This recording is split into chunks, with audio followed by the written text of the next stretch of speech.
Everyone, अस्सलाम वालेकुम, नमस्ते, सत श्री अकाल। कैसे हैं आप लोग? आई होप आप लोग ठीक होंगे और मैं भी बिल्कुल ठीक हूँ, एकदम बढ़िया। आज हम लोग रिएक्शन देने वाले हैं Indian कॉलोनल on Jammu airbase attack, और इस वीडियो पे आज हम रिएक्ट करेंगे। कौल तनवीर सिंह सर हैं और इनकी डिबेट सुनेंगे कि ये क्या बोलते हैं। और आपको पता ही है आजकल जो जम्मू में ड्रोन का जो इंसिडेंट हुआ, उसके ऊपर ही ये बात कर रहे हैं। सो चलते हैं वीडियो की तरफ और वीडियो देख लेते हैं। और वीडियो स्टार्ट करने से पहले अगर आपने मेरा चैनल सब्सक्राइब नहीं किया तो लाजमी सब्सक्राइब कर लीजिएगा एंड बेल आइकन को ऑल नोटिफिकेशन पर ज़रूर प्रेस कर लें ताकि सारी वीडियोस आपको मिलती रहें। सो चलते हैं वीडियो की तरफ, रिएक्ट कर लेते हैं। सो हियर वी गो।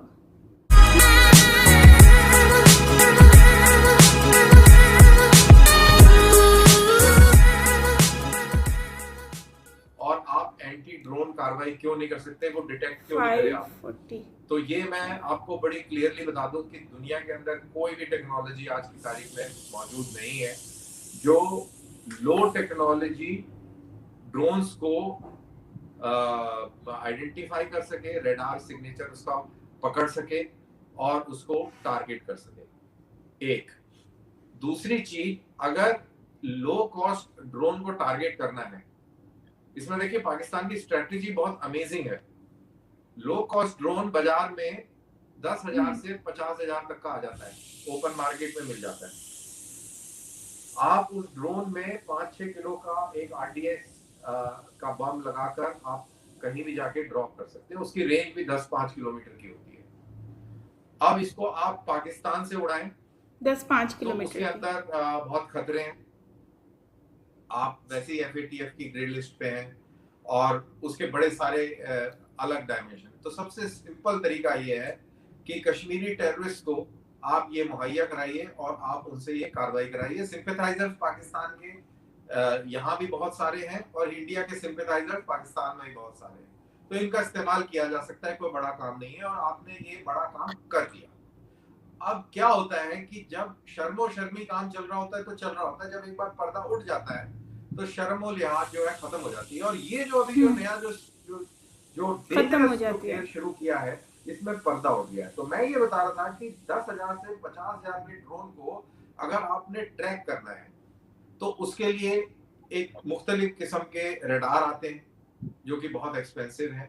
आप चलिए ट्रैक कर लिया आपने, आप ट्रैक कर लिया आपने, इजराइल से टेक्नोलॉजी ले ली, आपने ट्रैक कर लिया, बट उनकी रेंज बहुत कम होती है। और ट्रैक करने के बाद अगर आपने उसको डिस्ट्रॉय करना है, जैसे स्पैरो मिसाइल है और भी मिसाइल है, तो एक मिसाइल 15 करोड़ की है। तो 15-20 हजार के ड्रोन को उड़ाने के लिए आप 15 करोड़ की एक मिसाइल लगा लें। उसको ट्रैक करने के लिए आप 5-10 करोड़ का रडार लगा लें और उस रडार को मैन करने के लिए एक पूरी एक शिफ्ट बना लेगी। 2-2 घंटे की मैनिंग हो रही है। फिर एक आदमी को उसको प्रोसेसिंग में लगा दें, तो पूरा ऑर्गेनाइजेशन आप बना दें सिर्फ एक 10,000 के ड्रोन को तबाह करने के लिए। तो ये बहुत बहुत ही मास्टर स्ट्रोक है। मतलब बहुत ज्यादा अमेजिंग गेम खेला है, लेकिन उसने दूर की नहीं सोची। उसने ये नहीं सोचा कि ये मैं तो कर दूंगा, दूर की नहीं सोची।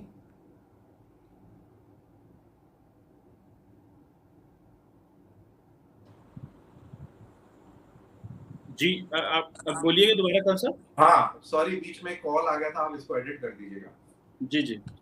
तो मैं ये कहता कि जो दूर की एडिट तो फिर भी नहीं किया। समझ में आया कि अगर हिंदुस्तान ने ये कार्रवाई करनी शुरू कर दी तो उसके क्या डायमेंशन होंगे। अब हम लोग आतंकवादी तो सपोर्ट करते नहीं है, तो हम उन्हीं ड्रोन्स का इस्तेमाल करेंगे जो हमारी एयरफोर्स में है। और अगर हमारे ऊपर हमला हुआ है तो we are well within our rights to reply. अब इसके अंदर चीमा साहब एक और चीज सोचने वाली है, जो आपका जो न्यूक्लियर जो थ्रेट की जो वो एक जो कहानी, एक जो पर्दा बना के रखते थे, आप लोगों ने उसको खुद ही फाड़ दिया। अब ड्रोन का इस्तेमाल होगा और ड्रोन का इस्तेमाल सिर्फ और सिर्फ आतंकवादी टारगेट्स पर होगा, आतंकवादी ट्रेनिंग कैंप्स पे होगा, आतंकवादी लॉन्च पैड्स पे होगा, हाफिज सईद के घर पे होगा, लखवी के घर पे होगा, मुरीद के पे होगा, ऐसी जगहों पर होगा। तो उसको आप डिफेंड भी नहीं कर पाएंगे क्योंकि ये सब यूनाइटेड नेशंस की ब्लैक लिस्ट में है। तो हम तो टेररिस्ट को के पीछे जाएंगे, और आप उसके उसके उसके एवज में आप न्यूक्लियर धमकी जो देते थे वो भी नहीं दे पाएंगे। तो मेरा कहने का मतलब ये है कि ये बहुत सोच समझ के काम करना चाहिए था, लेकिन अब ये पाओ काम हो गया है और पाके एनआईए की रिपोर्ट आनी है। अभी देखते हैं कि क्या हो रिपोर्ट गया आती है, लेकिन जो अभी जो खबर जो मिल रही है सोर्सेस के हिसाब से, वो ये कहते हैं कि ये ड्रोन्स पाकिस्तान से उड़ के आए। मैं पर्सनली मैं इसको मेरे को बड़ा अजीब लगता है इसको बिलीव करना कि ये पाकिस्तान से उड़ के आए। आई एम श्योर ये लोकल टेररिस्ट सेल्स के जरिए यूज किया गया होगा, लेकिन अगर पाकिस्तान से उड़ के आए तो मेरे ख्याल से ये बहुत बड़ी बेवकूफी पाकिस्तान ने करी है। जी कल साहब, जिस तरह कि आपने ये कहा कि पहले शुरू में आपने बात की कि आप ये सही कहते बात हैं है। कि जो ये कश्मीर में इस लोग हैं तरह का स्टेप उठाना वो अगर ड्रोन उड़ा रहे हैं और सोच आप पे समझ कर हमला कर उठाना रहे हैं चाहिए। तो फिर पाकिस्तान में बीएलए और ये सारी बातें कर रहे हैं। पहली बात तो ये है कि कश्मीर का स्टेटस ही पॉलिटिकल और लीगल डिप्लोमेटिक हर लिहाज से उसका स्टेटस ही डिफरेंट है। पाकिस्तान क्यों करके ये कहेगा? मैं तो समझता हूँ कि चीमा साहब आपकी तरफ से, अब आपकी तरफ से बोल रहा हूँ, चीमा साहब समझते हैं, पाकिस्तान समझता है कि उसका स्टेटस अलग है, तो क्या पाकिस्तान ये समझता है कि स्टेटस अलग है तो वो दहशतगर्दी फैलाएगा? नहीं, मैं सर बताता हूँ। मैं इसको बताता हूँ कि ये सर एक इंटरनेशनल डिस्प्यूट है जिसको रिसेंट बाइडेन एडमिनिस्ट्रेशन ने भी ये कहा है कि ये बायलैटरल कॉन्फ्लिक्ट है। आप कहते रहते हैं कि ये हमारा इंटरनल मैटर है, लेकिन कल सब किसी ने इस बात को माना।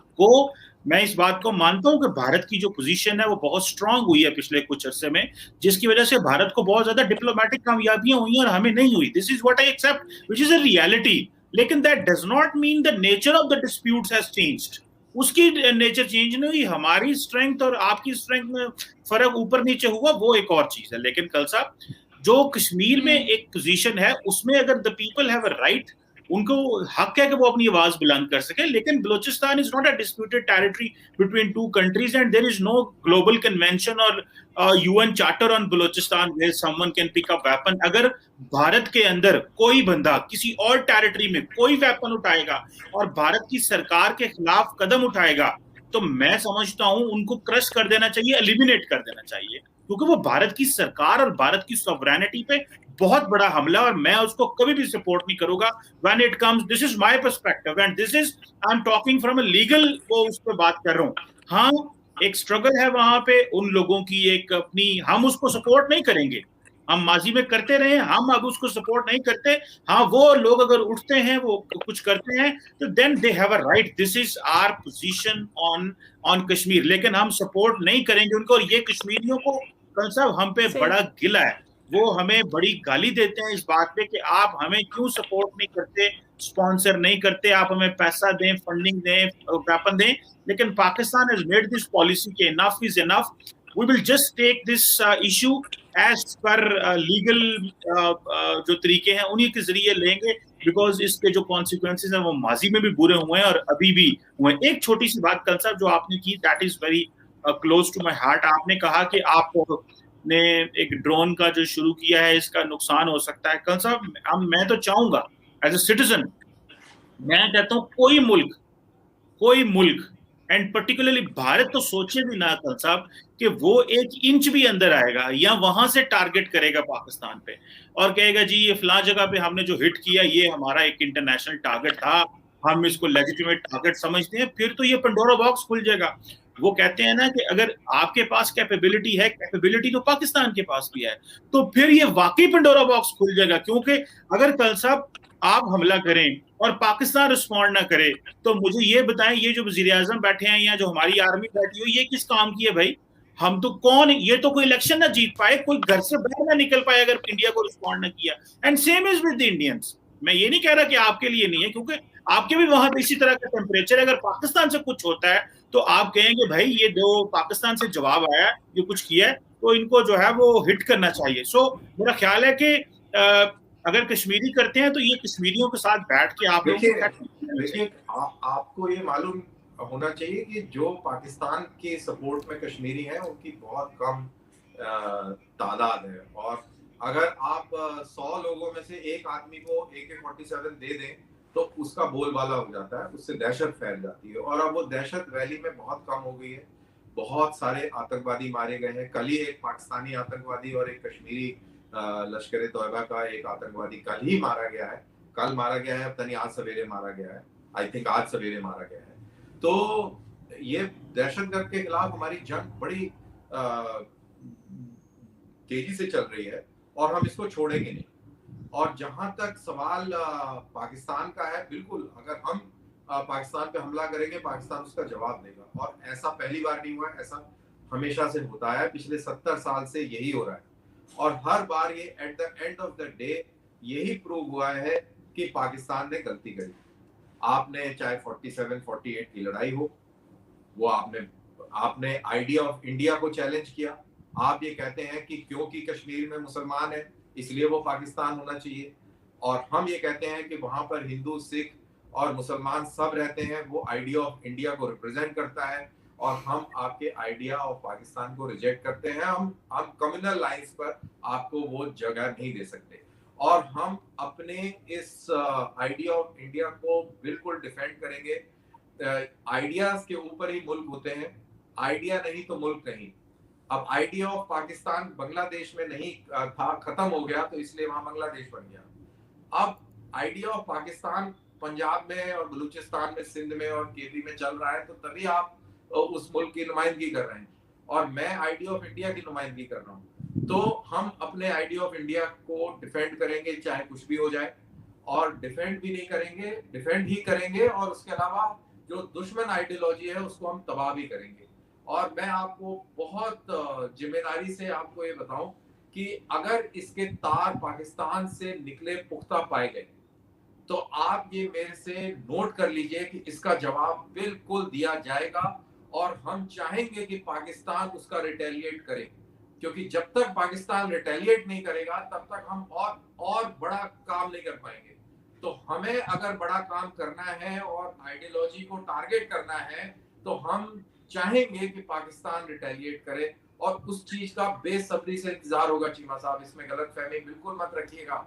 ऐसा नहीं हो सकता कि आप फोक टंग से बात करें, एक तरफ आप आतंकवाद को सपोर्ट करें, उनकी फंडिंग करें, उनको हथियार गोला बारूद दें, और दूसरी तरफ से आप बोले कि हम पॉलिटिकल सपोर्ट देते हैं, डिप्लोमेटिक देते हैं। आमने सामने बैठकर बात करें। आपने अपने कश्मीर का आइडिया दे दिया, आइडिया ऑफ पाकिस्तान क्या है कश्मीर के बारे में वो आपने बता दिया, बट आइडिया ऑफ इंडिया ये है कि पूरा पाकिस्तान ऑक्यूपाइड कश्मीर, गिलगिट बल्तिस्तान, ये वो इलाका है जो आइडिया ऑफ इंडिया है, और हम इसको लेके ही मानेंगे। सो ये एक इशू है आपके लिए, इंटरनेशनल इशू है, ये है वो है, हमें नहीं है, हमारे को कोई फर्क नहीं पड़ता। आप पिछले 70 साल से ये गाना गा रहे हैं, हमें कोई फर्क नहीं पड़ा, गाना ही नहीं गा रहे। 65 की जंग आपने इस चक्कर में लड़ ली। पाकिस्तान की इकोनॉमी इतनी अच्छी थी, पाकिस्तान इतना प्रोग्रेस कर रहा था, आपने 65 की जंग लड़ के अपना सत्यानाश करना शुरू कर दिया। उसके बाद से पाकिस्तान कभी उठा नहीं। अगर वो 65 की जंग कश्मीर के प्यार में ना करता तो आज पाकिस्तान अरब ममालिकों के साथ खड़ा होता, बिकॉज आपके पास में लोकेशन है, आपके पास में सी है, आपके पास में पहाड़ है, आपके पास में एक्सेस टू सेंट्रल एशिया है, आपका गजब का इलाका है। और अगर आप लोगों ने जुनूनी तौर पर, और जिसको बोलते हैं ना फेटल लव और फेटल अट्रैक्शन के चलते दिमाग से काम लिया होता और दिल से ना लिया होता, तो आज आपकी तस्वीर अलग होती। लेकिन आपने 65 की जंग इसीलिए कर ली। आपने 71 में जो तमाशा किया उधर बंगाल में, उसका नतीजा ये हुआ कि मुल्क के दो से हो गए। फिर कारगिल आपने कर दिया, आपको लगा कि अब हम कर देंगे। आपने यही नैरेटिव था ना कि ये इसमें पाकिस्तान आर्मी नहीं है, इसमें तो मुजाहिदीन है, कश्मीरों की आजादी की लड़ाई चल रही है, तो लोकल लोग हैं, हम तो है ही नहीं। अल्टीमेटली फिर मुशर्रफ साहब को खिसियाना पड़ा और उनके जब जूते पड़े तो फिर पीछे गए ना। तो ये रहेगा। और चीमा साहब, आई अश्योर यू कि अगर ये जो ड्रोन हमला हुआ है, अगर इसके तार पाकिस्तान से निकलते हैं, मैं अभी भी इस शब्द का यूज कर रहा हूं अगर, क्योंकि अभी फाइनल रिपोर्ट नहीं आई है, अगर निकलते हैं तो इसका जवाब इंडिया बिल्कुल देगा। और कैसे देगा ये देखना होगा, लेकिन देगा जरूर। बिस्मिल्लाह कल साहब, हम आपका इंतजार करेंगे। कंफर्म नहीं हुआ हम अभी। आपके पहले भी आपका इंतजार किया और जवाब दे के भेजा था। तो हम तो चाहेंगे कि भारत की जो सरकार है वो अपने सियासी मकासद के लिए जंग को हवा देती है तो दे। अगर उनको इलेक्शन जीतना होता है, उन्होंने इलेक्शन लड़ने के लिए करना पड़ता है तो वो करें। उनको जारी बात है, हमें पता है 2019 में भी मोदी साहब ने यही किया था। वो जिस प्रोजेक्ट पे आए हुए हैं वो अखंड भारत का प्रोजेक्ट है। और आप 65 पे आते हैं कल साहब, मैं थोड़ा सा, आपने क्योंकि बात की तो मैं हल्का सा इसमें बता दूं। कल साहब, अगर भारत की ये एक्सपेंशनिस्ट आइडियोलॉजी ना हो, ये अखंड भारत, और आप ये अपने आप को एक्सपैंड ना करें, तो यकीन करके माने, हमें तो आपसे कोई मसला ही नहीं है। ये कश्मीर क्या है, आप कश्मीर को छोड़े, वो तो 47 की बात है ना। कल साहब, आज भी बीजेपी के लोग कहते हैं कि हमें अखंड भारत पे, आज मुझे मेरा ख्याल है राम माधव ये जो के जनरल सेक्रेटरी रहे हैं या अभी भी हैं आई थिंक बीजेपी के, उन्होंने कहा इसके ऊपर बड़ा खुल्लम खुल्ला कहा। उसके अलावा कई जो पिछले दिनों उत्तराखंड के आई थिंक सीएम थे, जिन्होंने ये कहा कि हमारे बीजेपी के लीडर कहते हैं कि ये जो छोटे मोटे मुल्क हैं साथ में, हम ये साथ में ला लेंगे, वहां पे अपना जो अपने एक्सपैंड करेंगे। तो हम तो समझते हैं कि आपकी एक्सपेंशनिस्ट आइडियोलॉजी और कश्मीर पे कब्जा भी एक्सपेंशनिस्ट आइडियोलॉजी है। तो हम हम कोई आपका मुकाबला तो नहीं कर सकते, हम तो अपने आप को दिफा करने की सलाहियत रखते हैं।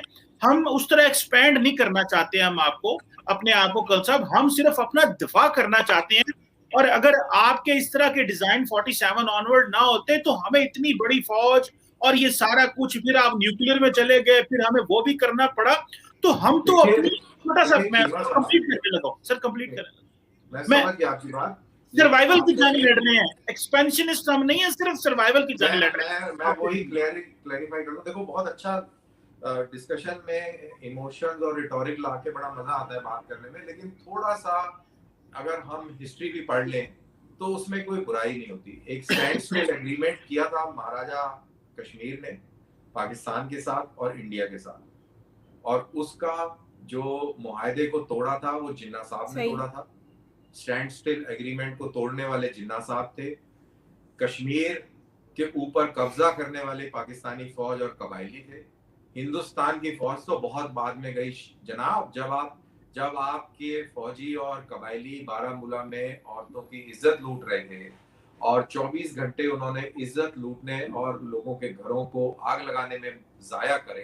अगर वो जाया ना करते तो शायद श्रीनगर कब्जा कर लेते, लेकिन वो 24 घंटे इतने अहम थे और उस समय महाराजा ने हमको रिक्वेस्ट करी और फिर हम आए। तो पहल हमने नहीं करी, वो पहल आपने करी और उसका खामियाजा आप ही भुगत रहे हैं।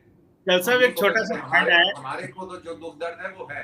और जहां तक अखंड भारत का सवाल है, आप राम माधव और इन माधवों को छोड़े, हम हमारे जैसे नॉर्मल लोग भी अखंड भारत का ही सपना लेते हैं। हमारा जो कल्चर है वो इंडस वैली से ही आता है और पूरे पंजाब में हमारा पूरा कल्चर लिखा गया है। तक्षशिला में हमारे ग्रंथ लिखे गए हैं और पेशावर से लेके और कराची तक ये पूरा इलाका हिंदू सिविलाइजेशन के लिए बहुत इंपॉर्टेंट है और हमारे लिए बिल्कुल दिल के करीब है। हम बिल्कुल चाहेंगे कि अखंड भारत हो, चाहे इसके लिए हमें कुरान क्यों ना पढ़नी पड़े। बिल्कुल सही है। मैं वो आपने बात की ना कि वो 1947 में वो फरीदी आ गए, कबाइल आ गए और इज्जतें लूट ली। कल साहब 75 साल से इंडिया कश्मीरी खवातीन की इज्जत लूट रहा है, 75 साल से। और ये मैं नहीं, ये दुनिया की रिपोर्टें चीख चीख के बोल रही हैं। आज यूएन जनरल सेक्रेटरी की स्टेटमेंट है, जस्ट टुडे राइट नाउ की मैं स्टेटमेंट कह रहा हूँ। यूएन जनरल सेक्रेटरी ये मेरे सामने खुली है, उन्होंने कहा है कि मैं रिक्वेस्ट करता हूँ इंडिया से कि जो पैलेट गन्स हैं वो अगेंस्ट जो कश्मीरी बच्चे हैं उनके खिलाफ ना की जाए। तो इंसानी हकूक की मैं क्या लफ्ज बोलूं इस पे, मैं इस पे नहीं जाना चाहता, ये रेटरिक हो जाएगी। मैं एक और अच्छा सवाल करता हूँ, उस पर फिर हम इस क्वेश्चन को कंक्लूड भी कर लेंगे। तो ये एक पॉजिटिव एक ट्रेंड मैं समझना चाह रहा हूँ। जिस तरह आपने एक ट्रेंड को हाईलाइट किया, मैं भी एक ट्रेंड को हाईलाइट करना चाहता हूँ। कल साहब ये तो नहीं है कहीं पे कि ये जो ड्रोन हमला हुआ है आपके एयरबेस पे जम्मू में, तो क्यों के एम्बेसी सेटल हो गई है हमारी, दोनों डीजीएमओज ने बड़े केयरफुली बात की है। ऑब्वियसली जब फौजी जाता है, बैठक में बैठता है, एक दूसरे को जुबान देता है, तो फौजी फिर उसको ऑनर करता है। This is what the Indian army do as a honourable army and this is what the Pakistani army do as an honourable army.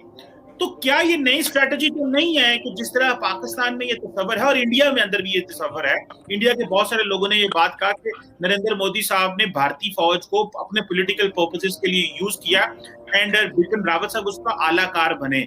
ये जो ट्रेंड आता है, क्योंकि एलओसी तो ठीक हो गई, एलओसी तो ओके हो गई, अब एलओसी पे तो कोई प्रॉब्लम नहीं है, हमारा आपके ताल्लुका ठीक है, तो अभी इस तरह का एक नया ट्रेंड, जिस तरह के ये क्वाड कॉप्टर और इस तरह की, क्योंकि पाकिस्तान ने बहुत सारे आपके क्वाड कॉप्टर मारे हैं और हमारे आईएसपीआर उसकी तस्वीरें भी चलाता है कि ये देखें ये क्वाड कॉप्टर हमने मार गिराया, और जो आपके आते रहते हैं।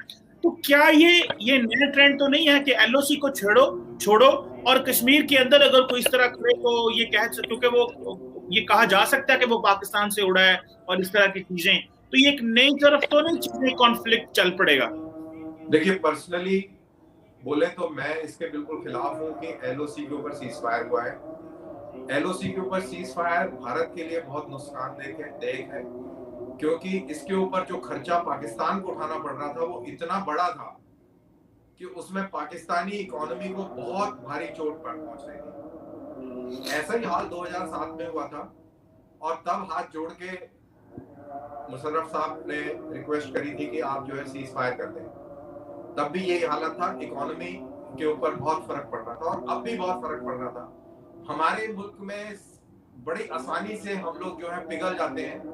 हम लोग इस बात को सोच लेते हैं कि ओ हमारी जुबान भी एक है और जी हम खाने भी एक खाते हैं और हम कपड़े भी एक से पहनते हैं और हम सब दोस्त हैं और भाई भाई हैं, और इस चक्कर में हम बड़ी जल्दी बेवकूफ बन जाते हैं।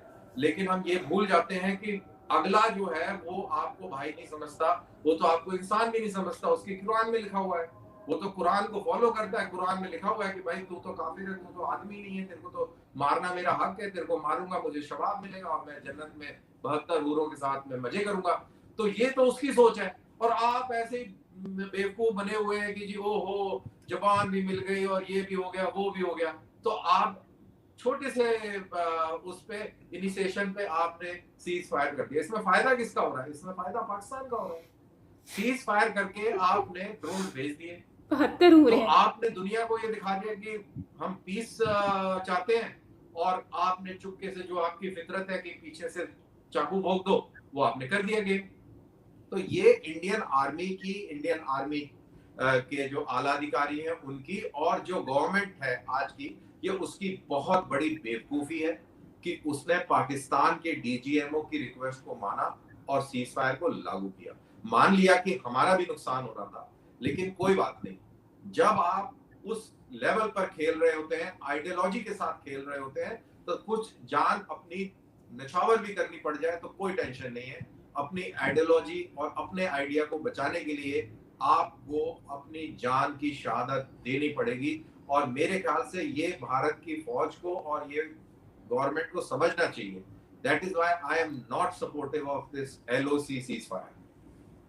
बिल्कुल ठीक है कर्नल साहब, आप बेशक ना सपोर्ट करें, मैं तो सपोर्ट करता हूं कि ना आपका पैसा इतना दिफा पे खर्च हो। मैं चाहता हूं भारत के लोग भी गुर्बत से निकलें और पाकिस्तान के लोग। अच्छा जी, तो ये बात कर रहे हैं ड्रोन के बारे में इन्होंने बात की। तो ड्रोन की बात ये कह रहे हैं कि जो गवर्नमेंट है वो बेसिकली जो है वो उस पर एक्शन लेगी। तो जिसकी वजह से रडार वगैरह जब कमर चीमा ने कहा कि वो क्यों डिटेक्ट नहीं कर रहे, और मतलब ये सवाल वैसे उठ भी रहा है कि ड्रोन जो है वो आया तो उसके ऊपर जो है ये कैसे डिटेक्ट नहीं कर पाया और इस तरह से। तो पहली बात तो यह है कि कौल सर ने कहा है कि ये जो अभी कंफर्म नहीं हुआ कि पाकिस्तान से आया है, ये जम्मू के अंदर से ही हुआ है। तो ये अभी कंफर्म होगा रिपोर्ट। इन केस अगर पाकिस्तान जो है उससे ये उसका लिंक है ड्रोन का, तो फिर उसका भारी मुआवजा उठाना पड़ेगा जो कि पाकिस्तान को भारत की तरफ से। सो ये एक चीज़ है। और दूसरी बात वो ये कहते हैं कि ड्रोन जो है उनको जो है वो ड्रोन जो है वो उसको डिटेक्ट करने के लिए उसको जो है वो उसके लिए सारी चीज़ें जो हैं वो बहुत ज़्यादा एक्सपेंस उठाना पड़ेगा, क्योंकि इतना लो लेवल पर जो ड्रोन है उसको डिटेक्ट करना है इट्स नॉट इजी।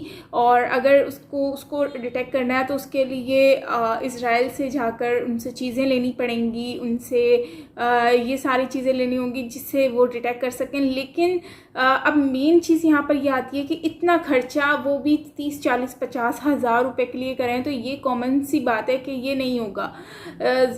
करोड़ों रुपए इस्तेमाल कर दिए जाएँ, ज़ाया कर दिए जाएँ, बजाय इसके कि आप अपनी इकनॉमी पर। वैसे मैं एक बात सोच रही थी इस वीडियो को देखकर कि ड्रोन जैसा सिनेरियो, अब देखें ना, इस तरह की चीज़ें जो हैं उनसे सेफ करने के लिए, सेफ्टी के लिए, डिटेक्ट करने के लिए ये जो सिस्टम सारा करें, उस पर करोड़ों रुपए लगा दें तो यही पैसे वो इकनॉमी पर भी लगा सकते हैं। और जब इस तरह की कंट्री, आपके दुश्मन बैठे होते हैं आपके आसपास, तो फिर आपको अपनी सेफ्टी के लिए कितना पैसा जो है अपनी सेफ्टी के लिए लगाना पड़ता है, अपने आप को बचाने के लिए लगाना पड़ता है। और ये चीज़ हमने नॉर्मली देखी भी है। और देखो, यही पैसे अगर पाकिस्तान या भारत अपनी डिफेंस से हटकर अगर अपनी इकनॉमी पर लगाता है तो बहुत ज़्यादा फ़ायदा होता है। खैर, पाकिस्तान की इकनॉमी पे बात की गई है तो इकनॉमी तो वाकई में ही हमारी बहुत ज़्यादा डाउन हुई है। और क्योंकि उन इकनॉमी जो है उस पर फोकस नहीं किया गया, और जो भी किया गया वो फोकस इन पर ही किया गया है। कभी डिफेंस पर किया गया है तो कभी जो है वो दूसरी चीज़ों पर किया गया है, और कुछ जो है वो तो लेकर लूट के भाग गए। लेकिन मज़े की बात ये है कि पाकिस्तान जो है वो अभी ग्रो नहीं कर पा रहा। मज़े की बात, मतलब अफसोस की बात मैं कहूँगी यहाँ पर कि ये पाकिस्तान जो है वो अब तक ग्रो नहीं कर पाया एंड इंडिया बहुत ज़्यादा आगे निकल गया। और दूसरी बात कॉल सर ने कही है कि जो पाकिस्तान है, ठीक है, पाकिस्तान एक बहुत अच्छी जगह पर बैठा हुआ है जहाँ पर वो बहुत ज़्यादा जो है वो ग्रो कर सकता है, फ़ायदा उठा सकता है। समंदर है, पहाड़ हैं, लेकिन पाकिस्तान कभी इस चीज़ पे फोकस नहीं किया, जिसकी वजह से आज वो बहुत ज़्यादा डाउन हो गया।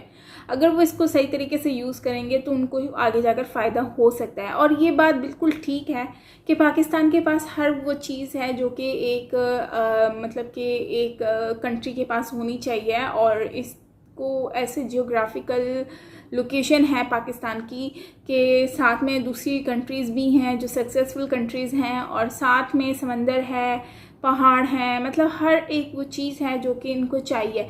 तो इससे क्या है कि पाकिस्तान जो है वो बहुत ज़्यादा ग्रो कर सकता है अगर वो चाहे तो। लेकिन यहाँ पर मेन चीज़ ये है कि लोग इस पर फोकस नहीं कर पा रहे, इस पर जो है वो कंसंट्रेट नहीं कर रहे हैं, और ज़्यादातर लोग जो हैं वो दूसरी चीज़ों पे फोकस कर रहे हैं। जैसे कि बहुत सारी ऐसी गवर्नमेंट्स आई जिन्होंने एक तो जंगों में फ़ोकस किया, और दूसरा और जंगों में फ़ोकस करने के बाद हार भी गई, और उसके बाद फिर अब जो है वो इकनॉमी जो है उस पर भी इन्होंने कंट्रोल नहीं किया, उसको संभाला नहीं, उसको देखा नहीं। इतना अच्छा चल रहा था सब कुछ, अचानक से बांग्लादेश हमसे आगे निकल गया है, और पाकिस्तान वो इतना जो उस टाइम पर टॉप पर चल रहा था आज वो इतना डाउन हो गया है।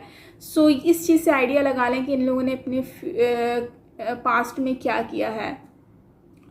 और दूसरी बात जो कल सर ने कही कि जो है वो कुरान पाक में लिखा हुआ है, और हमारा जो है वो तो पूरा जो है वो पेशावर से कराची तक सनातन धर्म, मतलब हिंदू लोगों का रिलीजन और टैक्सिला का बताया।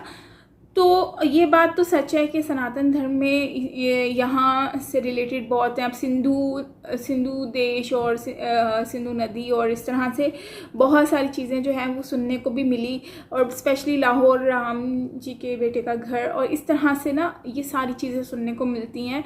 तो इससे आइडिया हो गया है कि कितना वैल्यू रखता है ये जो जगह है हिंदू लोगों के लिए और सनातन धर्म से रिलेटेड लोगों के लिए। लेकिन वही बात है कि अखंड भारत की जब बात की गई तो इस पर कमर चीमा ने भी कहा कि अखंड भारत जो है वो बेसिकली इसका ये प्रोपेगेंडा लेकर आए हैं, और ये एक सीढ़ी लेकर आए हैं बीजेपी गवर्नमेंट अपनी हुकूमत को चिमकाने के लिए, और इसकी वजह से वो मतलब कि वो इस चीज़ को ज़्यादा हाईलाइट भी कर रहे हैं और जवाब देने का भी सोच रहे हैं। सो सबसे मेन चीज़ ये आ जाती है कि अखंड भारत तो वैसे जाहिर सी बात है गवर्नमेंट नहीं बल्कि पूरा भारत जो है वो लोग यही सोचते हैं कि ये हमारा है, और हम इसे वापस लेंगे, और ये तो रियलिटी है। और इसको तो जो है वो ज़ाहिर सी बात है उनसे अलग हुआ। अब वो लोग, उनके दिल में यही है कि किसी भी तरह से पाकिस्तान हमारे हैंड ओवर आ जाए। लेकिन मैं एक बात सोच रही हूँ कि पाकिस्तान तो इतना कर्जे में डूबा हुआ है, तो फिर पाकिस्तान किस तरह से कोई भी ले सकता है?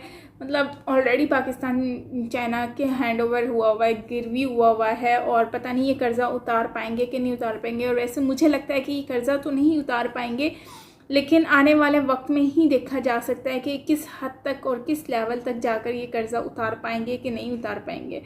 वैसे मैं ये सोच रही हूँ कि लोगों के पास तो शायद इतना पैसा नहीं होगा जितना उनके सर पे कर्ज़ा चढ़ा हुआ है पाकिस्तान के बिहाफ। सो खैर, कॉल तनवीर सर बहुत ही स्ट्रेट फॉरवर्ड बात करते हैं, बहुत सीरियस होकर बात करते हैं, जो कि बहुत ही अच्छी चीज़ है कि एक स्ट्रेट फॉरवर्ड होकर बात करनी चाहिए और रियलिटी बेस्ड बात करनी चाहिए। सो दोनों तरफ से बात हुई, और कमर चीमा की ये बात मुझे थोड़ी अजीब लगी कि नरेंद्र मोदी जी जो हैं वो दोबारा से वो जो आए हैं वो इसी वजह से आए हैं। और साथ में इन्होंने कहा कि कश्मीर के जो लोग हैं वो लोग चाहते हैं, वो लोग हमसे नाराज़ हैं कि हम उनको इक्विपमेंट्स नहीं दे रहे, हम उनको वेपन्स नहीं दे रहे, हम उनको सपोर्ट नहीं कर रहे इस सिलसिले में कि उनको सपोर्ट किया जाए, जबकि भारत के जो लोग हैं उन्होंने उनके साथ बहुत जुल्म किया है। मतलब ये बातें इन्होंने कही हैं जो कि किस हद तक सच हैं वो आप मुझे बताइएगा कमेंट बॉक्स में, मुझे इंतज़ार रहेगा। और बाकी मिलते हैं नेक्स्ट वीडियो के साथ। टिल देन टेक केयर, अपना बहुत बहुत सारा ख्याल रखिएगा। एंड कोई सजेशन हो तो आप मुझे कमेंट बॉक्स में दे सकते हैं। मिलते हैं नेक्स्ट वीडियो के साथ। Till then take care, bye bye.